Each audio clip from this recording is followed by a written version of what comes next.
কি ভাবছেন? হ্যাঁ, এটাই আমাদের এখন ভবিষ্যৎ। কেননা আমাদের সরকার আরাবলী পাহাড় ভেঙে তছনছ করে দিচ্ছে। আরাবলী পাহাড়ের 100 মিটার পর্যন্ত ভেঙে দেওয়া হবে।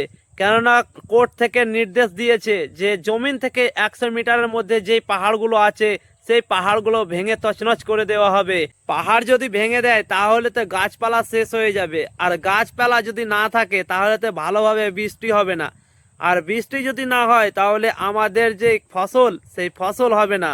আর ফসল যদি নাই থাকলো তাহলে মানুষ আর কি খেয়ে বাঁচবে? বৃষ্টি যদি ভালোভাবে না হয় পাতাল শুকিয়ে যাবে, হাহাকারি লেগে যাবে। এই ভিডিওটি এআই দিয়ে বানানো হয়েছে, কিন্তু আমার তো মনে হয় ভবিষ্যতে আমাদের এইরকমই হবে। প্রত্যেকটি লোক আরাবলীর বিরুদ্ধে প্রোটেস্ট করছে, কিন্তু যারা অনেক দূরে আছে তারা সোশ্যাল মিডিয়ার মাধ্যমে প্রোটেস্ট করছে। তাই আরাবলী নিয়ে যারা ভিডিও বানাচ্ছে সেই ভিডিও বেশি বেশি পরিমাণে শেয়ার করুন। এই ভিডিওটি বেশি বেশি পরিমাণে শেয়ার করুন, কেননা সরকার যাতে বুঝতে পারে যে আমরা যে কাজটা করছি সেটি অনেক খারাপ কাজ। তাই জনগণে আমাদেরকে এত পরিমাণে বাধা দিচ্ছে।